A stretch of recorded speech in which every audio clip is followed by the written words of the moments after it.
Coming to you live from the Putasos Podcast. Oh no! Just slapped him! Alright, cheers. Oh.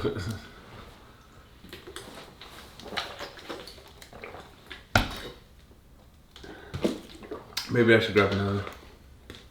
Sorry. Alright guys, welcome back. Putasos Podcast, episode number 41. It's your boy Baby Joe. Sammy Sausage. And today we got a couple things to talk about. The first thing we got, this coming up weekend, it's actually in 2 days. We have Tracy Cortez versus Rose Namajunas. Little switch up.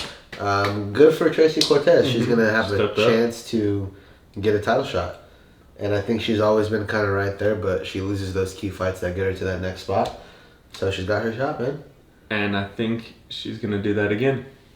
She's going to choke? She's going to lose her key fight to, it's Rose Namajunas. You know, I would typically agree with you. I have no, base to set this on. I just have this gut feeling that she's going to win. Rose, as great as she is, in the recent past, she's not been all that great. That's true. You know, and she hasn't had a full camp to focus on Tracy Cortez. She was prepping for somebody else. Mm-hmm. And you got Tracy Cortez going in there hungry. And, you know, she saw her ex-boyfriend get an absolute savage dub his last time out. So I feel like she's got a chip on her shoulder. She's got to get that dub. Yeah? You think she's going to get it done? I think she's going to get it done. How? On the ground? I think she's just going to out-grit her. I think Rose is fragile emotionally. I think she's just going to outwork her. She's not... Let's just get this straight right now. She is not technically better than Rose Namajunas. Yeah. As far as, skill set, speed, technique, Rose is better all the way around. Mm-hmm. But that's what makes fights so interesting. You don't necessarily have to be better at anything. You just got to be better at something. Do you think it's going to be a boring fight? No, I don't. I think it's going to be a banger-ass fight. I hope I'm right. I hope it's a banger too. No one likes boring fights. Do you, this is at flyweight, yeah? Do you think they give Rose another title shot if she wins? Considering she beat the champ already? Who else is in there for contention? No one right now. It's kind of stale at that division. And then, so Rose beat Weili for the belt. Well, Rose beat Weili twice. Twice? Yeah, remember she won that decision? She knocked her out and then beat her in the decision. Oh, yeah, bro. I forgot about that. That one was a close one, though. She beat Weili twice. Then you had Carla Esparza come in, put on an absolute boringest fight in UFC title history. But she became a 2-division. She was the first ever champ at strawweight. Yeah. And then got the belt the second time. And then Weili just absolutely ragdolled Carla Esparza. Wild. Man, that's actually interesting. Yeah. Because if Rose wins... Maybe they will go for another shot. That makes sense, though, because you got 2 dubs over the champ. Mm-hmm. If Tracy Cortez wins, I think it's an absolute no-brainer. Mm-hmm. Title shot next. I think, actually, it's a no-brainer for the winner of this fight to get title shot. Yeah. I'm excited. My final prediction, Tracy Cortez, unanimous decision. I'm going to say Rose, unanimous decision, 5-rounder. Girls don't get finishes like that, really. Yeah. That's a sub. Amanda Nunes. Yeah, it's a grown man. Yeah. Or, next up, Jake Paul versus Mike Perry. Boxing. July 20th, 21st or 20th? I think 20th. Mm-hmm. I like this. I love it. It's a good replacement for Mike Tyson. But, should we just go straight into it? Yeah, go straight into it. I think that Jake Paul's going to win. I think that he's going to play it a little more smart. It's boxing at the end of the day. Mike Perry's tough. If it was bare knuckle, obviously, I think Mike Perry would win. But, it's going to be like a chess match in boxing. And Mike Perry, he could box, but, Jake Paul's... I'm on the complete opposite spectrum. I think Mike Perry bullies this fool, bro. Mike Perry's very good at a couple things. Putting pressure on and cutting off the fucking cage, octagon, ring, whatever you want to call it. And like you said, it is chess. I do think Jake Paul's the better pure boxer. Mm-hmm. I think he's going to cut off the ring, bro, and just put it on him. And Mike Perry does not get tired. And he's never had to deal with something like that before. Has he been knocked out? Nope. Never? Nope. Not even UFC? Nope. I think he's just already brain dead. Which makes him absolutely lethal. Love you, Mike Perry. I think Hopefully Mike doesn't Perry's see gonna... that. Have you seen his interviews? This guy's a fucking psychopath, bro. Yeah, he's pretty wild. And if you see him box, like, he boxes people all the time with the gloves on in the gym, and he does so good, bro. I think this is a really hard fight for Jake Paul. Which is cool. How many rounds is it, do you know? Probably 10. Yeah, because if it's lower rounds, then... Either 8, 10, or 12 for sure. I think the longer the fight goes, the better it gets for Mike Perry. I don't know, bro. I think Jake Paul's going to get it done. The difference of two... I think Jake Paul's going to put him to sleep. I'm just kidding. I don't think so. It's going to be a decision win. I think, like, the difference between him versus a lot of his past opponents, outside of, like, Anderson Silva, but he's already, like, 47 when they fought, is everyone he fights is smaller than him. Mm-hmm. Mike Perry is a big fucking boy. He's shorter. Yeah, he is big. But he's been fighting monsters in bare knuckle, bro. Mm-hmm. He fucking finished MVP. He'll fight anybody. He finished Thiago Alves. He's finished a lot of big names, bro. And Eddie Alvarez too, right? Yeah, beat the fuck out of Eddie Alvarez. Yeah, bro. He's actually beat the fuck out of everyone that he's fought in bare knuckle. But regardless, again, different sport. boxing. Different sport. It is boxing, but the only difference is he has gloves on. You know, so he's been in there. He's got the experience. So is Jake Paul. And don't get me wrong, I don't think Jake Paul's an easy fight by any means. He trains with the best, but He's pretty big too. I got Mike Perry, dog. We'll see. Jake Paul. Platinum Mike Perry. Unanimous decision. Jake, or fuck no, bro. Mike Perry by finish. Stoppage. He gets Really? the job done. I mean, I'd be down to watch that. I'd be down to watch anyone get finished. Let me ask you a better question. If Jake Paul gets stopped, does he still fight Mike Tyson? Does anybody want to see that still? I do. You pay for it? Would you pay for it? Would I pay for it now? Okay. I wouldn't pay for it if he won. I'd have one of my homies pay for it because I would never illegally stream. Pound for pound list has been constantly changing in the UFC. I disagree with a lot of it. I know you disagree with a lot of it. So today we're going to make our own pound for pound list. I think there's a lot of people on the old list that don't belong on there or they're in the wrong spot. Yeah. So this is the Putasos Podcast Top 15 Men's Pound for Pound list.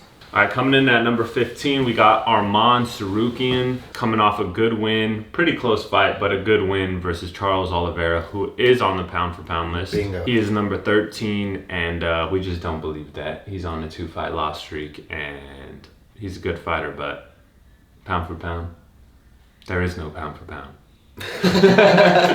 Coming in at number 14, Merab Dvalishvili. Dvalishvili. Cardio machine on an absolute tear right now. He's taken out multiple former champs now. Henry Cejudo, Peter Yan, and he is on a tear. Title shot coming in next. I think he snatches that belt from Sean O'Malley. Do you? If he doesn't get absolutely sniped in the first round. Okay. All right. Wait a second. Coming in at number 13, we have the last style bender, Israel Adesanya. He's that guy. Was he number 1 pound for pound before? I think he was number 2 or 3. He was number 2 100%, but he might have been number 1 for a bit. You could really argue this guy to be higher on the list. You could argue him to be higher, but unfortunately, just due to recent outcomes and activities, him losing to Strickland kind of throws him down a bit. And then he beat Pereira, lost to Pereira, but Pereira is high ranked on the pound for pound list. He'll probably go up. I think he's going to beat DDP. I think he's going to get the rematch with Strickland and put him to sleep. If he wins the belt, he flies up in the pound for pound. Oh, yeah, he goes to like 6 or something. Yeah, something like that. Coming in at number 12, Sean Strickland. Sean Strickland on an absolute tear. The only 2 losses he has, Pereira, who's way up there on the list and not in the weight class anymore. And then he also has a loss to DDP. The DDP loss was a split decision. It was a close fight. I thought he won. Yeah, it could have went either way. It could have went either way, and then he just comes off an absolute fucking domination of Paulo Costa. Yeah. Yeah, that was kind of whack. It was a little boring, but he just walked him down the whole fight. Plus, he beat Izzy, which is why he's one spot above him. Coming in at number 11, we got the interim heavyweight champion, Tom Aspinall. Coming off, I don't even know how many wins, but he's coming off a lot of wins. Not that many, because he lost to Curtis Blades. Yeah, but it was due to injury in the first round. Yeah, that's what happens when you get injured in a fight. But he knocked it anyway. He knocked out... No, because Conor McGregor got injured. It was a doctor's stoppage. And it was a loss, yeah. Yeah, I know. Okay, anyway. What was I saying? Oh, yeah, he knocked out Sergey Pavlovich, who looked like he was going to be the next champion. Everybody thought he was going to be number one. Dude was a fucking tank. Tom Aspinall knocked him out in the first round. I think Aspinall versus Jones is a better fight than Jones versus Stipe. I think Aspinall is going to be the future heavyweight champion, and rightfully so at number 11. Before we move on, I think Curtis Blades beats Aspinall and shuts down this whole shit. I know you do, but it's not going to happen. It's on my birthday. Coming in at number 10, Max Blessed Holloway. BMF champ right now. Knocked out Justin Gaethje, who was at the top of the division. And God, that was a good fight. the only person he's lost to in the recent past is Volk. I mean, you can kind of count, Poirier if you want to go back that far, but yeah, he's just on a tear, bro. And the thing about Max is he's never fell off like a lot of these guys have. I feel like he's still getting better. He's getting better, and Max Holloway still hasn't even hit his prime yet. I think he's gonna move up in this list if/when he beats Poirier. I think so too. Coming in at number 9, we got Dricus du Plessis, the light middleweight champion of the world, coming off a close fight versus Sean Strickland. Dude, coming off a close fight versus Sean Strickland. That one really could have went either way. Before that, he knocked out Robert Whittaker, who is one of my favorite. Stud. But yeah, stud. Really good. He just knocked out. He's number 9. Coming in at number 8, Volkanovski, Alex the Great. Coming off 2 brutal losses. One being up a weight division and one at his weight division. I still think he's one of the best, but he needs to sit out for a little bit longer. Just a little bit, yeah. Let Topuria fight someone else, come back, and I think if he comes back and if he wins, he flies right back to the top of that list. Do you think he beats Topuria if they rematch? I don't know, bro. As much as my heart wants to say yes, Topuria just stood composed that whole fight and just fucking cleaned him out, bro. And the thing about it is, he's been knocked out twice, and at his age, if he gets knocked out if again, he gets touched up, could be it. Yeah. But I think we were just so used to seeing Volk dominate for so long. Dominate everybody. That when it happened, it was heartbreaking. Yeah, heartbreaking. But I think he's still one of the best out there, which is why I have him above DDP, and DDP's a champ. Coming in at number 7, we got the flyweight champion, Alexander Pantoja. No one's really gave this guy... I mean, Usyk actually gave him a pretty good fight, but besides that, he's just beating everybody. And even though his reign isn't that long, mm-hmm. if you look at his fights before he got to the title, he's literally beaten almost everybody. Yeah. The only person he lost to was Figueiredo. Uh-huh. But... Didn't he get the win back or no? Nope. No, he didn't. But he's beat all the studs of the division. He's beat Moreno 3 times. He beat our boy Perez. He beat Brandon Royval twice. Mm-hmm. He's beaten Usyk. He's beaten all the big names of that division. Mm-hmm. He even beat Manil Cop. You did, huh? Really? Yep. So he's beat a lot of big names. Yeah. So even though he hasn't defended his belt that many times, he's practically cleaned out. He's got 3? He won the belt and then 2 title defenses. One against Royval and then one against Usyk. No, didn't he get one? Oh yeah, you're right. He won the belt versus Moreno. Yeah. Coming in at number 6, Sugar Sean O'Malley. Won the belt in spectacular fashion. Absolutely destroyed Chito Vera in the rematch. Dude. And that's the only L he had. Yeah. So the only L he has Yeah. he avenged in a dominant fashion. It just destroyed him. And let's just look back at any other fight he's had, right? Mm-hmm. Name one fight that's been close. I'll Just give you Peter the Yan. answer. 0. No, I was kidding. Yeah, Peter Yan. But like he really beats the fuck out of everyone he fights. He does, yeah. You know, Peter Yan fight was a good fight. That was a good fight. You know, arguably could have gave it to Yan, but every time I watch that fight again, the more clear. Yeah, he was saying that in an show. interview too. If you watch it back, like, yeah, it's clear. Yeah. So I love watching him fight. Same with Conor. It's fun when he wins.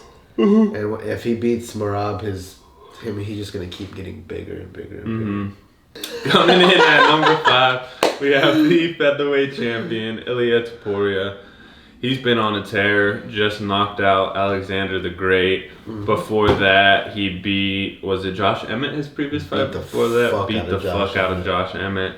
He beat Bryce Mitchell. He's beaten a lot of people, and he beat Alex Volkanovski. Who at the time was the guy. I think he was number 1 at the time, or number 2, because Islam beat him. Yeah. He was pound for pound, just put him out cold.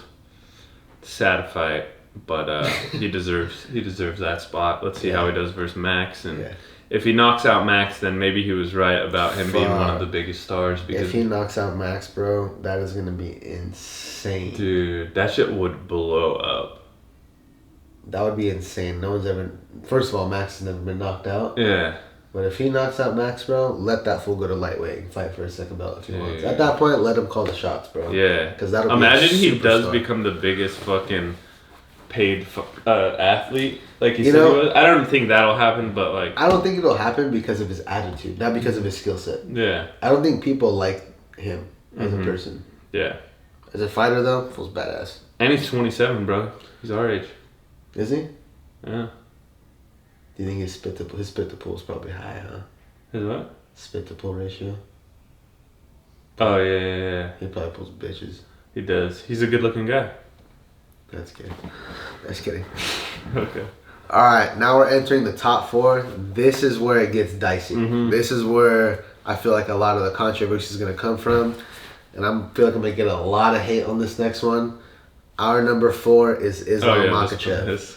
So the reason we have Islam at number 4 is because he's had very competitive fights as a champion. Dominated Charles Oliveira. Split decision, arguable loss to Volk. Dominant win over Volk. And then a competitive fight versus Poirier. I just don't think that he's done enough. Like, he's number 1 on the list right now, and I just don't know why. Yeah. Great guy. Champion. I can see him holding the belt for a long time. But just the level, like, he hasn't just had a consistent dominant streak, like, for example, like Khabib did. Yeah. Khabib just dominated when he fought. I feel like at first he deserved the pound-for-pound spot, but then there was just too many close fights after that. Yeah, I agree. All right, coming in at number 3, ya boy Leon Rocky Edwards. He is the longest reigning UFC champion right now. He knocked out the number 1 pound-for-pound Kamaru Usman and beat him in the rematch. Decisively. Decisively beat Colby. He really beat the fuck out of Colby. Yeah, we were there for that fight, right? Yeah, we were. Yeah. We were there for that fight, and I really It wanted. was kind of. It was like. I mean, it was. a little boring. It was a little boring, but we were there, so it probably made it funner than people watching it on TV. Yeah, I really wanted to see Colby win, and he just got shut down, bro. Yeah, there was. He got shut down. He didn't have much going for him that night. No, he didn't. And then next week, I think it'll be when we drop this. He's fighting for the fucking Belal Muhammad for the strap. So once he knocks him out in the second round with 2 minutes and 27 seconds left, he might even move to number 2. Coming in at number 2, everyone's favorite fighter right now, Alex Pereira. This guy is on an absolute tear. He has 1 loss in the UFC, and he also knocked out that person as well. So they're knockout for knockout. Other than that, he's beat Sean Strickland, champion. Izzy, champion. Jan, champion. Jamal Hill, champion. Prohashka twice, champion. He's beat 5 world champions in his run so far, and he's just on an absolute tear. knocking everybody out with the one shot that everyone knows is coming, and he's still landing the shot and putting people away. So I love this guy. He's entertaining, and I think what makes him so high on the list, his activity. He is so active, and he's just winning in spectacular fashion every single time. I would love to see this guy go to heavyweight. I would love that, bro. I would love to see that. But that's why I have him at number 2. And everybody knows, coming in at number 1, the only, Conor McGregor. Stop. John Jones, the greatest of all time, never lost, never did drugs. Those were false tests. He has 1 loss on his resume, or is it a no contest? It's lost versus Hamill. For the 9-5, whatever, fucking elbow, 10-4 elbow, 12-6. See, we ain't working those types of hours, my boy. We're working from 8 a.m. to 8 p.m. All right, there ain't no 12-6, 9-5, or 10-4 around here. John Jones, the greatest of all time. He's never lost. He moved up to heavyweight, and he won. I didn't even get to see the fight. I didn't even know it started yet, and I went to pull it up on my phone through a paid stream that my friend was doing because I went in a legal stream. And it was already over, dude. Yeah, man. It's just, when he's active, it's just very hard to say he's not the best. And the only reason he hasn't fought in the last year is because he got hurt. Yeah. You know, but he took a 3-year break to bulk up. Other than that, he's just obliterated generations. Generation after generation. Title defenses. Championship fight since he was 23 years old. Shit. From 23 to where he's at now, I think 36. That's 13 years straight of only fighting the best in the division. It's insane. It's absolutely insane. And keep in mind the wins he has. Like, beating DC twice. Huge. That's massive, bro. All the names he's taken out, and then the way he dominated Cyril Gane going to take the heavyweight belt. I think he blows through Stipe. And then I think Alex Pereira gets to skip Aspinall. I feel like that might happen, bro. You know what I actually learned, and we talked about this before? So, when Aspinall and Blades fight, that's for the interim belt. Oh, yeah, because the heavyweight belt champ is not active. The second the bell rings for Jones versus Stipe, since there's an undisputed title fight happening, interim champ gets stripped. Yeah, it's wild. This interim belt's literally pointless. Well, at least he gets a belt. Yeah, well, that's the only belt he's gonna touch. Gee. Well, what happens when he retires? When John Jones retires? Well, Curtis Blades is gonna beat him anyway, so. Okay. Well, we'll find out July 27th. Yeah, but John Jones, clear number 1 for us. If you want to argue with that, talk to our boy, Dana White. Yeah. He has our back. Yeah. But that's our top 15 pound for pound list. Let us know what you think in the comments. Let us know if you agree, disagree, what you would move around. We'd love to get your opinion. But honestly, fuck your opinion. That's our list. Yeah, make your own fucking list. That's all. In other news, it is Pokemon Go Fest this weekend. This episode will probably drop after it's over. So I'm going to tell you right now, I caught the Shundo Necromanza. My boy caught the 98 shiny Necromanza. Fuck you. You can't have it all, bro. You got TB12. I can literally have it all. Like, who says I can't have it all? I'm keeping That's that. what I think of that, bro. That's bullshit. That's number Oh one my bullshit. gosh. Putasos Podcast, episode number 41. Sammy Salchicha. Baby Joe. We're out of here. We're going to go play Pokemon.